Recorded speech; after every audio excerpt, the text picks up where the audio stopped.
Whoa! Do we bring too much material that deviates from the main topic? Maybe you answered yes. Sorry, we did this to get around the running out of time. Yup. Let's continue our telegraph story.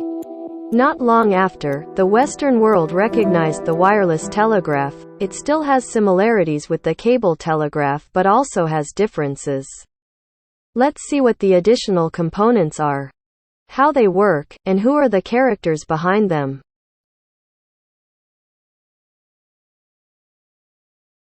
Battery by red wire for positive and blue wire for negative. The red wire is attached to the Morse button to be pressed, acting as a switch. While the blue wire is wrapped around the metal, meeting the red wire, it will form a magnet, as well as a transformer to make the mains voltage bigger. There are more turns here. The existence of this transformer to strengthen what? This is where there is a special device that must be installed in a wireless telegraph array. This thing is called the spark gap transmitter. It's actually the resistance, ohms, of the lamp. See, they look the same. The telegraph acts as an aura generator. What aura? Let's save the answer first. Sparks that appear due to two positive and negative electric currents that are close to each other are repeatedly exchanged. The confluence of positive and negative currents always produces light, regardless of the object. Ini adalah alat kejut listrik yang biasanya digunakan untuk membela diri ketika diserang oleh penjahat ya. Seperti ini nyalanya.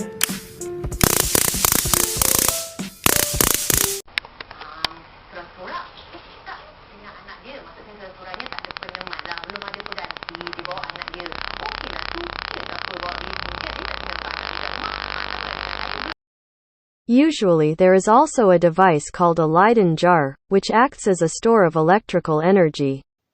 Discovered by Ewald Jürgen Georg von Kleist, German nobleman of the Kleist clan, and Dutch medical philosopher Peter van Mischenbroek. In order to function like a battery, the materials to make a jar include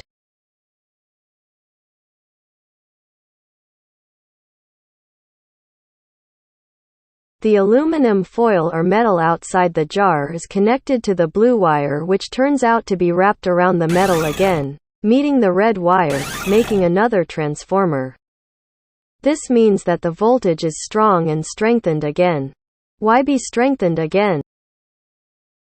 This is the reason why in a wireless telegraph a spark gap transmitter is installed. This aura array will be widened and magnified again by a larger metal, i.e. the antenna. The shape of the aura depends on what is pressed in the Morse key. Then what tool is this? It is ordinary metal connected by wires. This is the perpetual partner of the antennae.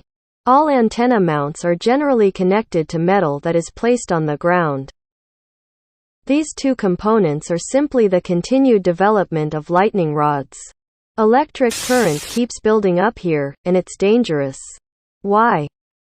When it rains, this electric charge will invite lightning to strike, so some of the electricity must be directed to the ground, exactly the function of a lightning rod.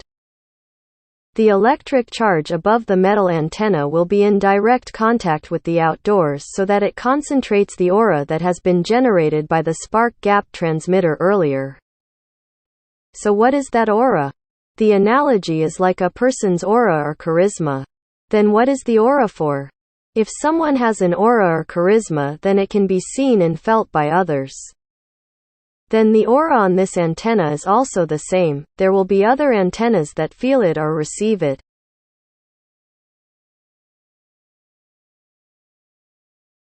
The aura was received by a metal antenna carried by a cable. Don't forget the antenna is also grounded for a lightning rod. Although the receiving telegraph has the exact same antenna as the sending telegraph, this does not make the receiving telegraph lose its uniqueness. The telegraph receiver is installed with a device called a coherer. Coherer can be said to be an aura bridge that has been received by the antenna, almost similar to the function of the cable in general. The difference is coherent consists of metal powder that reacts when an aura passes through it. There are quite a few originators and developers of this tool. You can see for yourself on Wikipedia.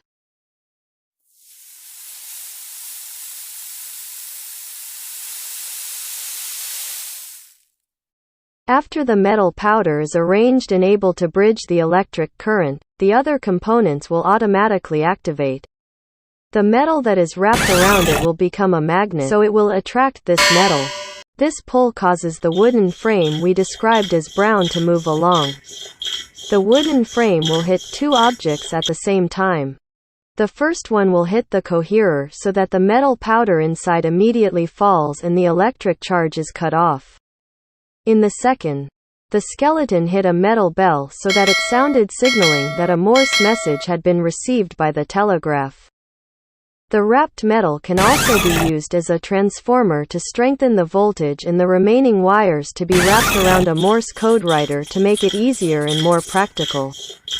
As a complement to the telegraph arrangement, don't forget to also attach a battery and a Leyden jar or other power source.